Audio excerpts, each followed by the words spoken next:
Hi everyone, welcome to the next session, which is entitled COP for Scots, Building a Climate Legacy.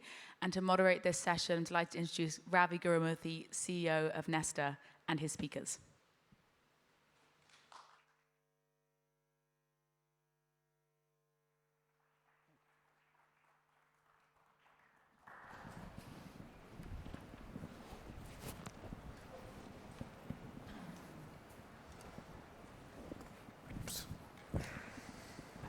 Hello and welcome to this session on COP for Scots.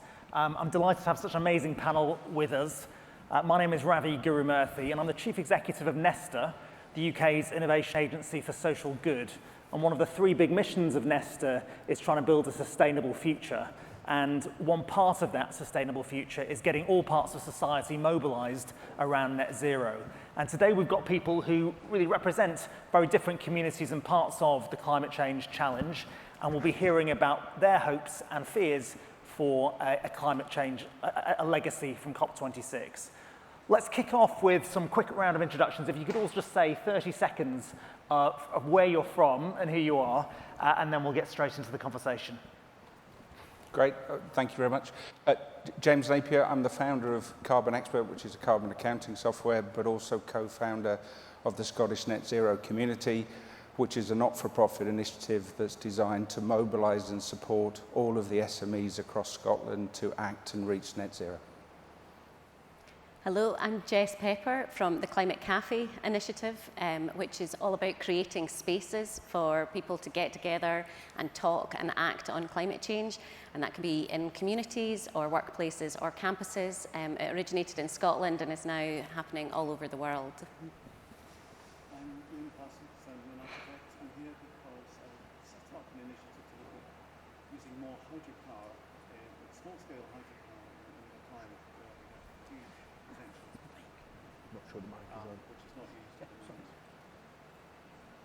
I'll say that again. I'm Ian Parsons, I'm an architect, and I'm here because I set up an initiative to look at making best use of hydropower in Strathclyde, where there used to be a lot of hydropower and it's not been used for a long time now, so there's massive potential. That's it. Okay. Good afternoon. My name's Dr. Matthew Hannon. I'm a senior lecturer at Strathclyde Business School, and my research looks at government policies to deliver net zero and a just transition, with a particular focus on new business models, community-owned, local authority-owned. I'd also just like to add that I'm a trustee and chair of South Seeds, which is an environmental charity that operates in the south side of Glasgow. Hopefully talk a little bit more about what we do. Thank you. Hi, I'm Martin Stepek. In no particular order, I'm a poet. I run the Scottish Family Business Association. I used to be a leader of the Scottish Green Party a long time ago. I teach mindfulness and deliver mindfulness and write about it. And I research on Polish, Scottish history. Well, I did say that we've got people from all parts of society, but Martin is manages to combine all those in one area. So, can I actually start with you? Because one of the questions that I've been reflecting on this question about a legacy from COP is it even right to think about a legacy for COP? This isn't the Olympics, this isn't the Commonwealth Games, there's no big infrastructure projects. So is it even right to think about having a legacy from a summit that comes in and comes out? Martin, do you want to pick that up? I don't think so. I think you do what you can and the outcome emerges, especially in the work that we all do and thousands of other people in Scotland are doing. You're working in local communities, you're working in special areas. And if you're clear thinking, which is the mindfulness hat, if you think clearly and you see what's possible, you do all that's possible, and that's all you can do. If thousands and thousands of people are doing that, then you get a good result. What the good result ends up being, though, is beyond our ability to predict. So I think it's also much happier. We were speaking earlier about this should be fun. You know, this whole stuff that we are trying to achieve should be fun. It shouldn't be pious, you know, and dull. And it's a lot more fun when you're just focused on getting the stuff done than you are worrying about sort of end results. So perhaps I can go around the panel actually and ask each of them to say what if it's not a legacy, what kind of energy or catalyst can the COP be for Scotland? And in particular, how can it be something that doesn't just relate to elite politics, but actually mobilises communities? Matthew, do you want to kick off? Yeah, absolutely. So, I mean, I probably disagree with Martin on this in the sense that I like the notion of a legacy, not the forced and kind of packaged post-Olympic legacy that maybe we're more familiar with. But I would like us to be sitting here again this time next year and a bit of a stock take about where we're at and how we got there. I think there needs to be, we need to have some kind of vehicle to carry on that momentum. And the fact that we are all here today, and many of you will have been to other events, and so have we, the question is, you know, how do you keep that fire burning? And I do think in the lead up to COP, I don't think we've taken full advantage of that. I think we were sidetracked, and reasonably so, by COVID-19. And there are many questions about even whether events like this could take place in person. But the focus must be now on what we do after this. And I would really like Glasgow, hopefully, fingers crossed, next week brings the pact that we're all hoping for. But Glasgow should be that locus for attention over the coming years for net zero and a just transition. And I would like us to all reconvene and ask the question, you know, how far have we come, and how far do we still need to step? And can you just say more specifically what you hope to come out in the next year? Yes, so what I've felt, particularly working with South Seas, an environmental charity, and in fact we were speaking just this week with the chair of Ofgem and a couple of local citizens who were fuel poor and had been struggling to pay bills as the energy prices had grown.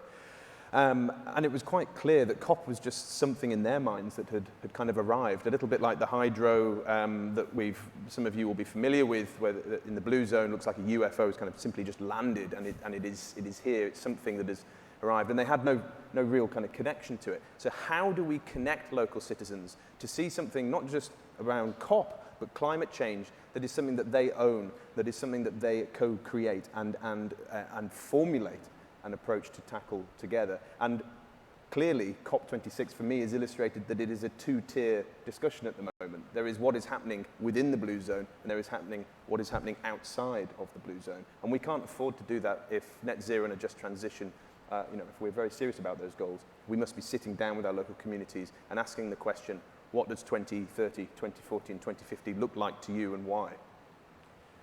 Ian, as an architect, you've got quite specific plans to try to build a particular legacy here, haven't you? Yes.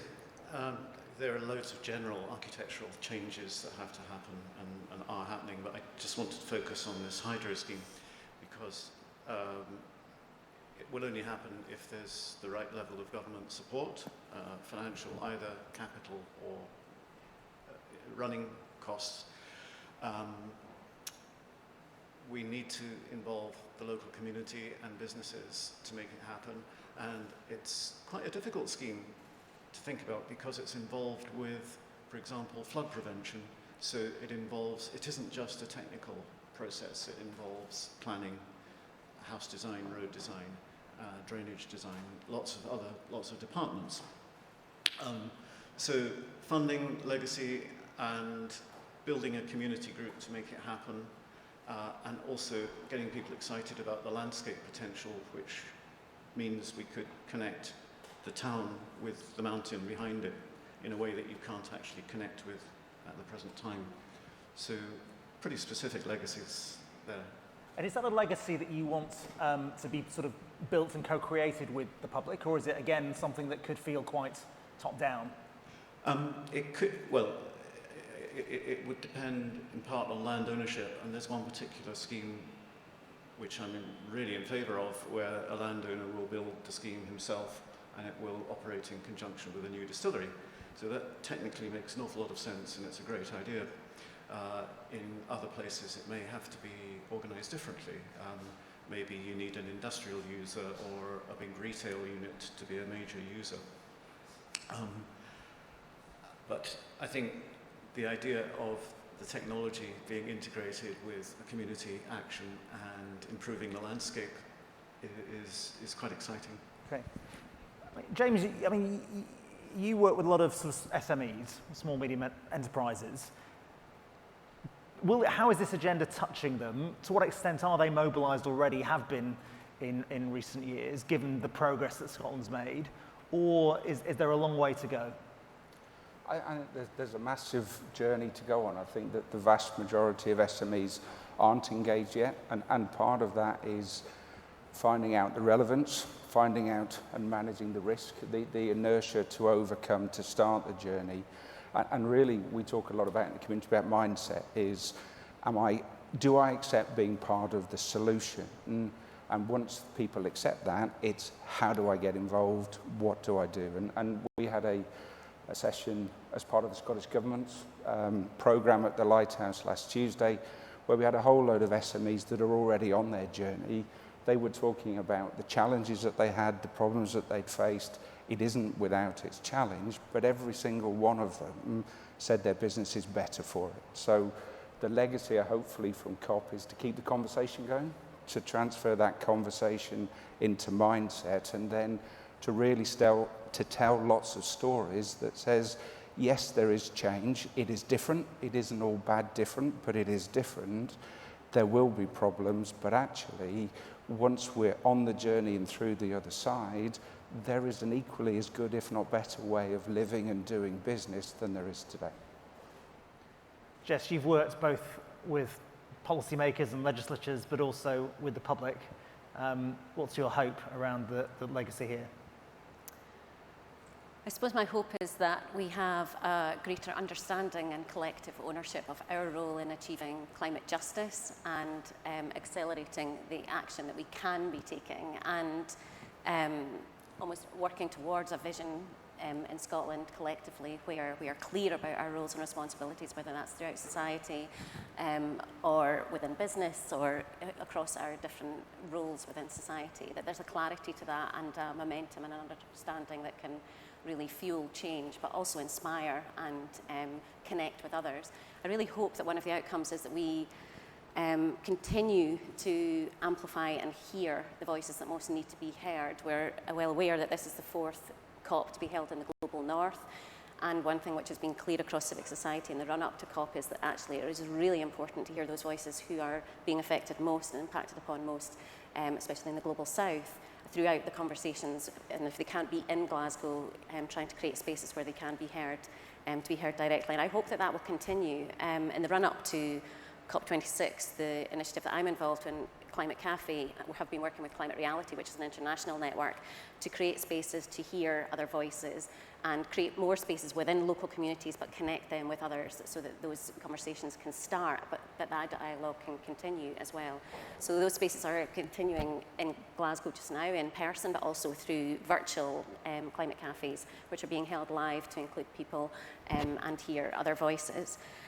I really hope that we will tune in and listen to those across communities where actually there is an awful lot of leadership happening already, but we've not been particularly good at tuning into what that leadership is, and that we really listen and understand what the needs are of communities to change, but to achieve change, which is, you know, about social justice and climate justice and, you know, all sorts of connected issues that we urgently need to be addressing. I hope that we will, you know, have a programme of activity that is clear and active, because we can't talk about this anymore. We can't have targets anymore. We need to be accelerating that action.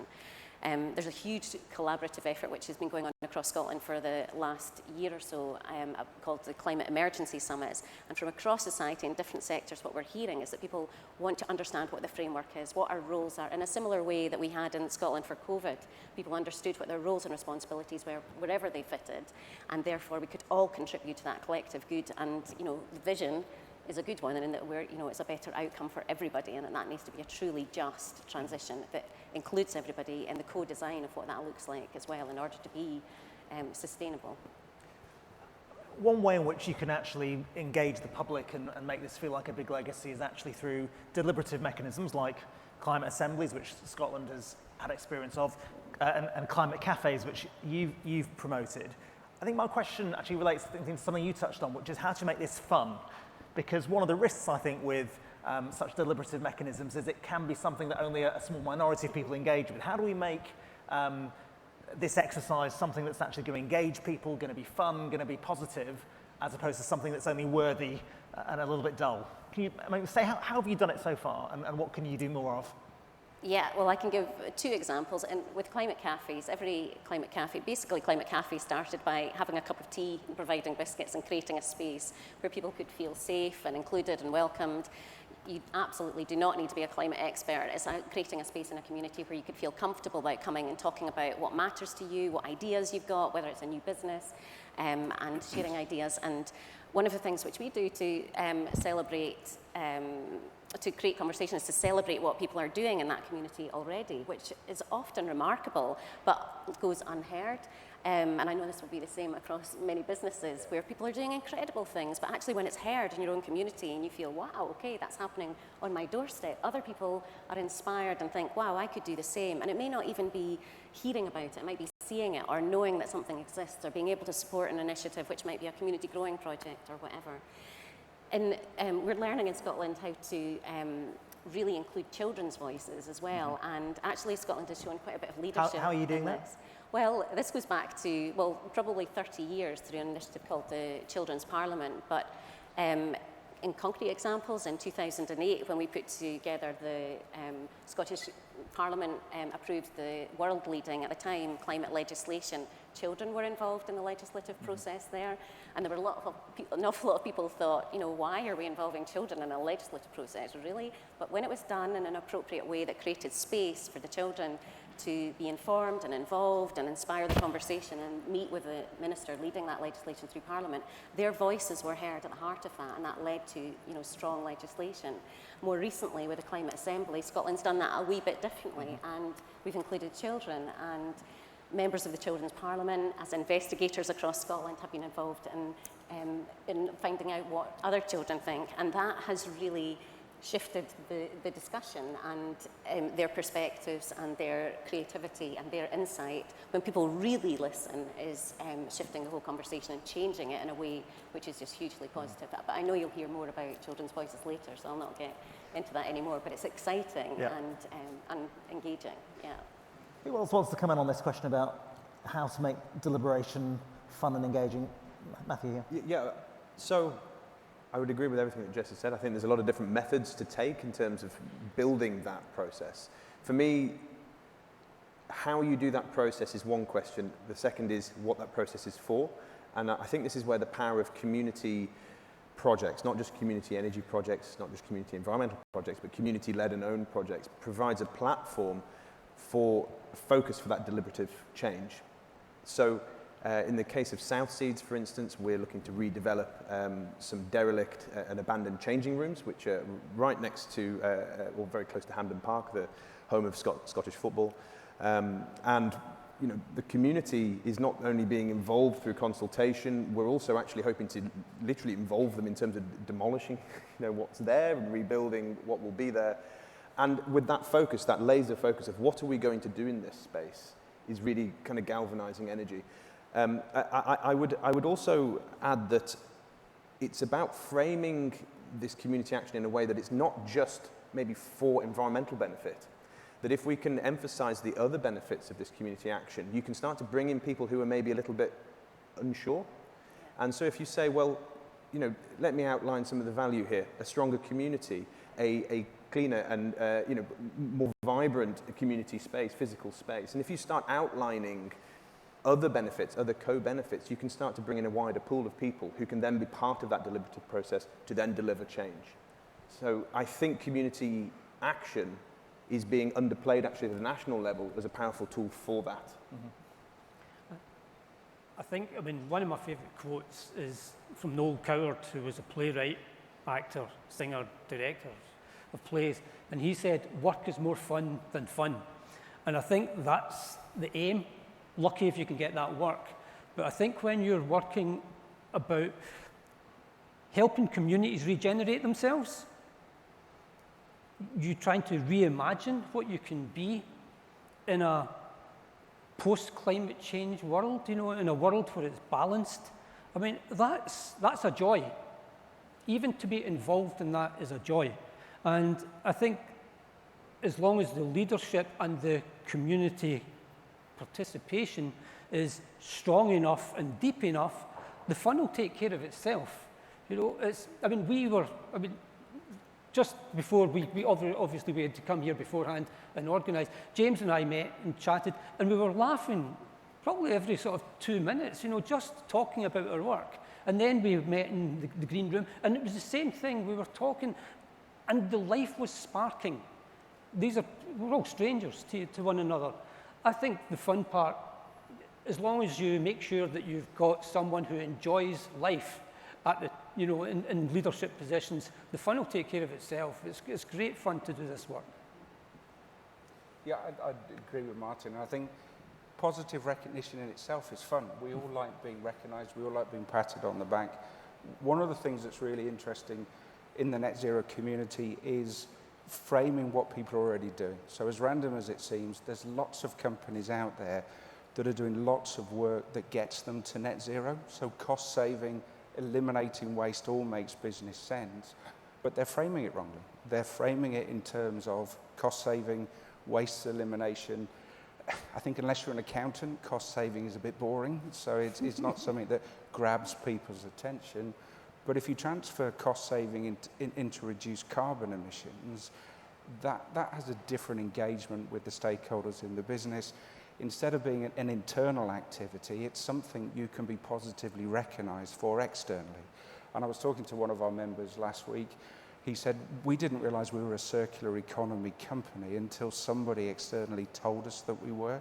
And then we started telling people, and everyone thought we were great. So it's about finding ways to recognise people. It's not recognising people for doing things that they should do, but when they go a little bit further, positive recognition, I could be positively recognised all day, every day. It's amazingly good fun. It doesn't happen all day, every day, but it is good fun in itself. Yeah. I was speaking to a local gardening group about preparing for a talk, and the organizer asked me how am I going to present this, or what will interest her group. And I tried a few things which really she said won't work, but I then started describing a drawing which was Robert Thom's engineering drawing of the dam in 1827 when he just finished it. And from that dam there were two main burns running into the town. And on one there were 19 factories, and on the other one there were 18 factories and warehouses and processing plants. And the people I would be speaking to actually lived in that area and had worked in these industries. So in a way, describing the future is really taking them right back to where the town started and the industrial experience that they'd lived through and had just disappeared. So she really thought that that was a great key. People would understand that. I want to connect this discussion into what's happening actually in the COP for a second, because I think one of the difficulties when you read the headlines over the last 2 weeks, even in the excellent New York Times, is the oscillation between doom and fatalism and basically the fact is we're just not doing anywhere near enough given the science and given the climate justice concerns. And then on the other hand, a sense of pride and momentum and surprise actually that we are doing far more than we could have probably imagined 2 years ago, 3 years ago, 4 years ago.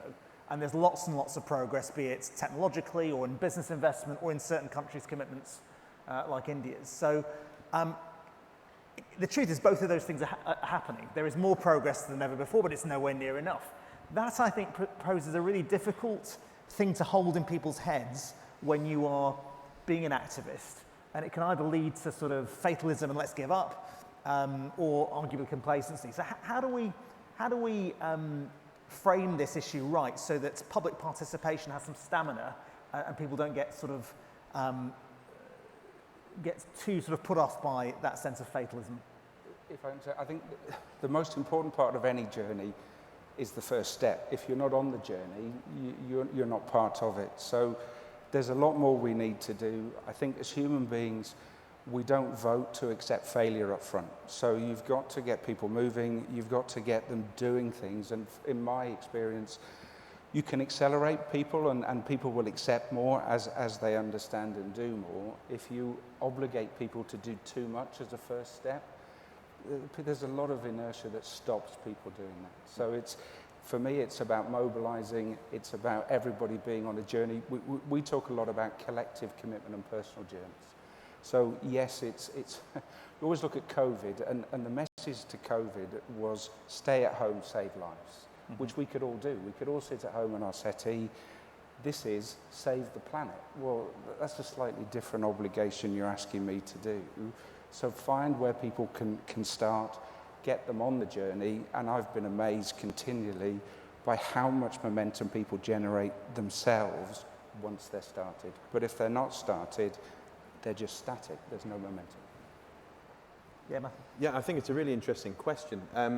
How do we, it's sort of Goldilocks, right? It's got to be enough doom for people to get up one morning and think, I can't keep on keeping on, but enough hope that actually, it's not all is lost. I think we're probably doing 70-30 doom, 30 optimism. What I was really pleased to see from the BBC, actually, with their programming in the lead up to COP, and this has been a massive hit in our house, particularly with my wife, which has been the Shop Well to Save the Planet. I don't know whether any of you've seen this, but the framing of that's really positive. These are the changes you could make today. These are the benefits, not just to your purse and in terms of emissions, but more broadly, some of which we've already touched upon, whether that's biodiversity and ecological restoration. But the framing there is very positive and very manageable. And as James points out, once you start doing something and you get that feel-good factor, you end up doing all sorts after it. And it's that building momentum. And you multiply that across an entire population and you have momentum. And then businesses started listening. So yes, I think we have to frame everything as it's manageable and positive. Yeah. Yeah, it can feel daunting when we're, the scale of the challenge, the pace of the challenge that we need to rise to, and especially when we're isolated. And one of the things which we've discovered just through the learning with the climate cafes is that when folk are able to get together, when people are able to come together in an informal space without any expectation of being an expert or what they will do, actually just to be able to be together and connect and to talk and to start to share ideas. What has been remarkable is what people then do, whether it's individually or collectively or within a community. And what's really exciting now is to see people connecting up more. And we saw this accelerate during the pandemic, people connecting up across their region. And then business start to listen, and local government starts to listen, and national government starts to listen. And more importantly, dialogue starts to happen with local government particularly as well, where they realise that there's people already in a space where they've got their sleeves rolled up who have trusted relationships throughout a community. It's not come from somewhere else, it's just within that community.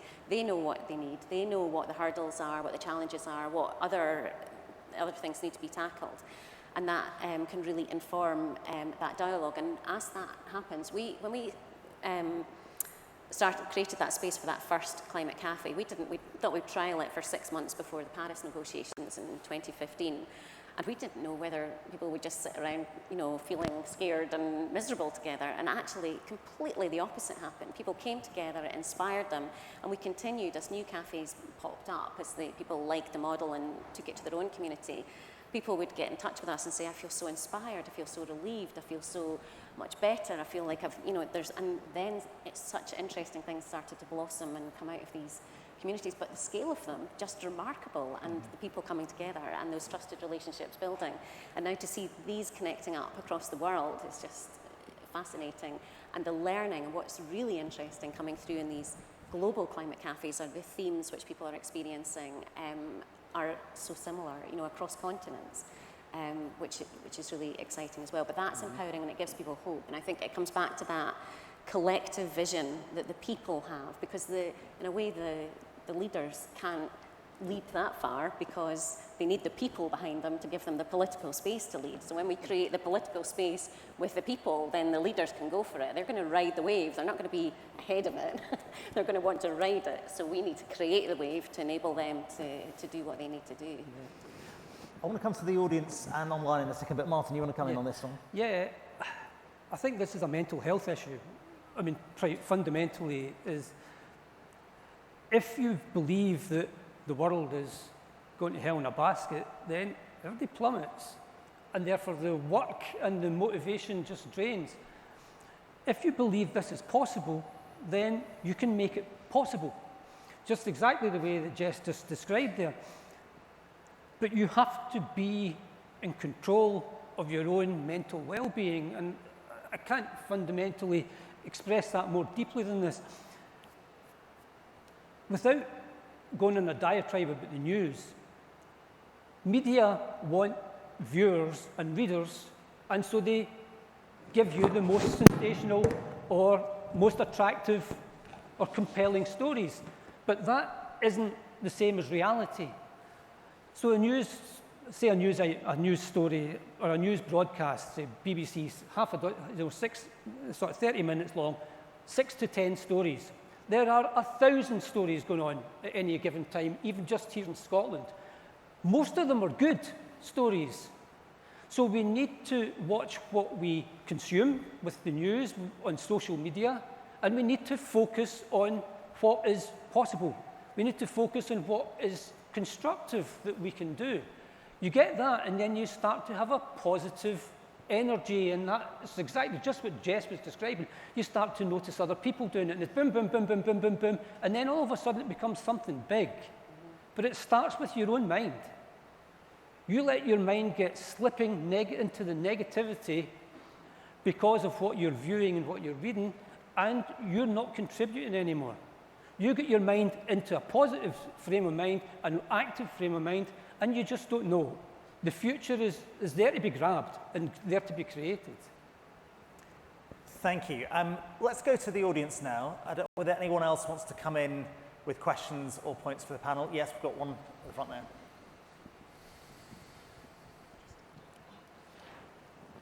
Hi there, my name is Helena Good. I'm part of the Daydream Believers programme. We, working alongside Edinburgh Napier University and Edinburgh College, are piloting a new qualification in our senior school in Scotland with 13 schools in creative thinking, and that's the equivalent of a GCSE, a Nat 5 and a higher. As part of that, through Daydream Believers, we've created free online resources working with the Ellen MacArthur Foundation, one of them being circular fashion. So today, to hear you talk about fun and engaging and collaboration, it's really encouraging to hear that. But as part of it, our hashtag that we've brought up to Strathunion, working with Lego, which across the week has been completely bonkers, is the words I would use. Over 150 school kids have joined us at that venue, but our call out has been get on with it. And I think when we look at what our young people are saying to us and we look at how blah, blah, blah resonated with them, my question would be to all the panelists, how can you support us if we've opened up a space in our curriculum to bring these challenges in?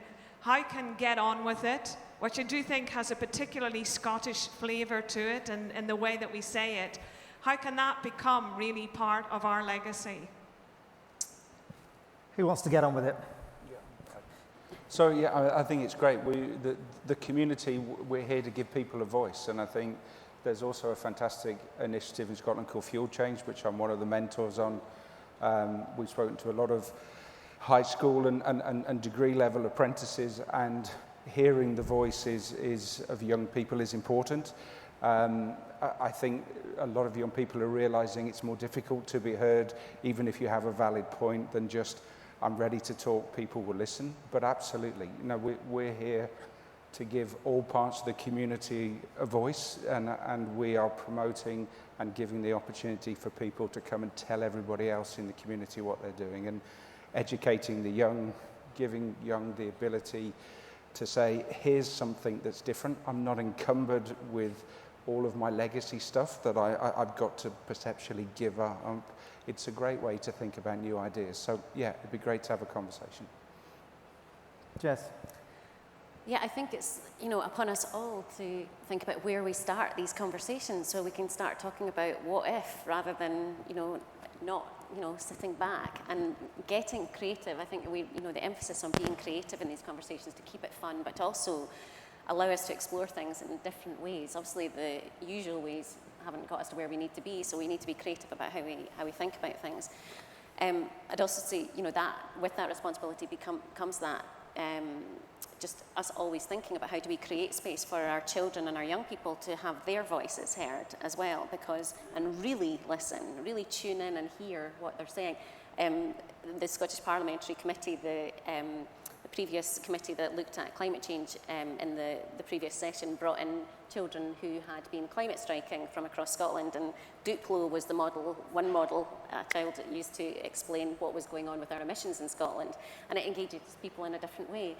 But I think we've got a scheme in Scotland, which I'm sure you'll be familiar with, and it's great to hear about your work, which is called Unfearties, which means people who are not frightened to stand up and create that space and allow children and young people's voices to be heard. So #Unfearties, you'll find there are lots of champions for children around Scotland. And that's something which all of us can aspire to, creating those spaces, whether it's in our own communities or workspaces. And what we've discovered is that actually if it's a regular space, then that really helps people. You know, initially the cafe space came out of the climate reality presentation, which is from Al Gore. And there's a series of slides which just builds confidence in people's knowledge about the science and the impacts and the solutions on climate. And once people feel confident in their own knowledge, then, you know, that's a contribution that a climate reality leader can bring to a workplace or a community if they're invited. But once people have that, the conversation just grows really quickly. But all of us can be creating those conversations, and that connecting up together, can create real exciting change and collaborating with those who are having similar conversations. Matthew, and then Martin. Yes, so I think maybe I'm going to come at this at a slightly different angle. So I work at a university. I see firsthand about how we're trying to tool up our students from undergraduate coming in at 17 all the way through, PhD, MBA. And I guess the longer that the more applied their courses are, if they're interested in green, then there's a course there available for you. What concerns me, though, maybe looking down that education supply chain all the way from secondary into primary, and I'm thinking it's becoming clearer now what net zero looks like, and the types of skills and jobs that we require. And I don't know enough about whether the UK, for instance, has the various systems in place now to ensure that pipeline of students is coming through, because many of the people that you're teaching will be on the front line of net zero in 5-10 years' time. So do they have the right skills to be able to contribute in that way? Will they be paid a meaningful wage and a secure job? And are the skills that they have, are they resilient enough for a future that we don't quite know where it's going to go? I could go on here around, what the future of heat or transport looks like. But as I see my two young children, twins, nearly 5, and I start to see that the building blocks of needing to understand what the climate crisis is, we're having to put them in now. And shortly, they'll have to be tooled up with the skills to be able to solve that climate crisis. So they're a bit of a living experiment, but so are all children. Thanks. Great project. Where do I even begin? Begin with Lego. Lego are a family-owned business, and being a family-owned business gives you freedom and power because they don't have to be beholden to anonymous shareholders. And that's why people at Lego can say, yeah, let's do that, that's a great idea. So I just happen to run the Scottish Family Business Association, which is set up, so we know hundreds of family businesses who might be interested from their side of things in doing what you want to do.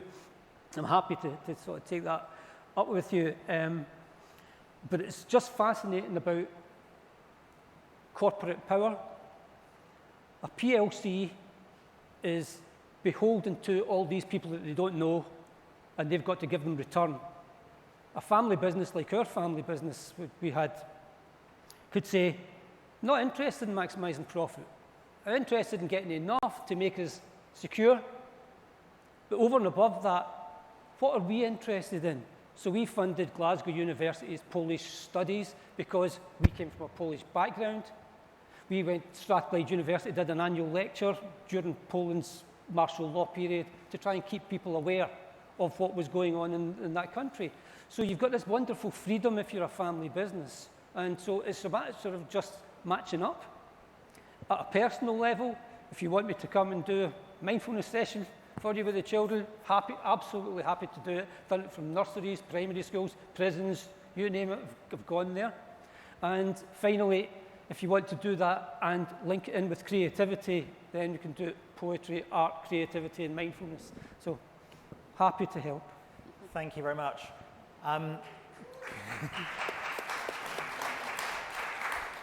Don't clap, you don't know how bad I am at this stuff. Let's just see if there are any other final points from the audience. Who else has got, how many people want to come in? One there, and then anyone else? Okay, we'll just take one last question. Sorry to kind of keep the theme the same, but I'm a secondary teacher, science teacher in the west coast of Scotland. And just to kind of bring in the point that you'd made, Matthew, about making sure that the skills are there and everything, it is incredibly challenging. You can't actually deny that. Trying to ensure that pupils have their, you know, they have the skills, they have the curriculum that we're teaching, they have everything that we need to ensure that they're going to be in a position to have a bright future. But we do have the Learning for Sustainability framework in Scotland, which is a wonderful thing because it allows us to embed the Sustainable Development Goals into curriculum. And that isn't always easy, I've got to say, because the challenges we really face are things like, you know, sometimes it's just like there's one teacher in the school who will deal with that, and it's seen as just like a particular thing and almost an extracurricular thing. And yeah, they'll give out information now and again, but what we really need to do is actually this particular thing needs to be a top-down approach. It needs to be really pushed at a high level and embedded in a way that's really meaningful and gets us to the point where we are ensuring that the young people are prepared for the future. So in exactly what you're saying, I think we do lots of good work, and we are doing lots of good work, particularly in North Ayrshire just now. We are really pushing food and growing food on school grounds and school gardens and things like that, and it's wonderful, but I don't really think we're going far enough. I think we need to take it that step further. It's not just about that one sustainable development goal. It's a wonderful start, but we really need to take it another step and start to bring other things that are going to be really relevant in the future. Thank you very much. I'm going to let Jess come in. We're almost out of time, and then if one other person wants to come in, that they can, but Jess, go for it. Such a great point, and actually, just to expand on it, I think we need to see that throughout our governance as well, right from the top, that sustainable development and, you know, climate and connected emergencies, that's mainstreamed right through from the top, all the way through our government, because it's been too easy to say, you know, oh, sustainable development sits over here in one bit of the environment department, whereas actually it's got to connect right across. And we need that leadership from government, but also in the Parliament, because what we have at the moment, the scrutiny of the Parliament's role is obviously to scrutinise how well we're doing on all this stuff. And if sustainability is just parked over in one corner, then it's not getting, you know, the scrutiny. So it should be right from the top, all through all our systems and governance, to understand that the Sustainable Development Goals are embraced by the national performance frameworks for across local government, which is really great. But we need that additional leadership to just show that sustainable development cuts through everything, and the audit of that to make sure it is happening rather than just being talked about needs to come through everything, I think, including, it's such a good point, thank you. Yeah. Martin, last very brief word. Just very, very briefly, North Ayrshire Council are really well led and doing brilliant work along a whole range of things. Beautiful part of Scotland as well. Just wanted to say that, and they really deserve everybody's praise. Two words? 2 words. The curriculum must be linked up. If you look at net zero, that's complicated enough. That's almost all of the subjects. A just transition requires linking up every single subject. And I include subjects which we don't normally equate with environmental sustainability at all. A real challenge. Thank you very much. I want to say thank you very much to the panelists for really great contributions. Thank you very much for coming and for your questions. Thanks to the New York Times for hosting. There's one thing I take away from this, is that the legacy has to stretch into every part of what we do, what we learn, what we buy, what entertainment we enjoy, what we wear. And doing that requires leadership from all parts of society. And one of the things we think about at Nesta is, how do you make social change happen on a large scale? And one of the enduring lessons is it's not always those at the top of the hierarchy or the most obvious suspects that do it. It comes from unusual suspects, and momentum is gained in unusual ways. So I really do hope that the legacy is some surprising leadership that emerges from this process. Thank you very much for attending, and thanks very much. Bye-bye.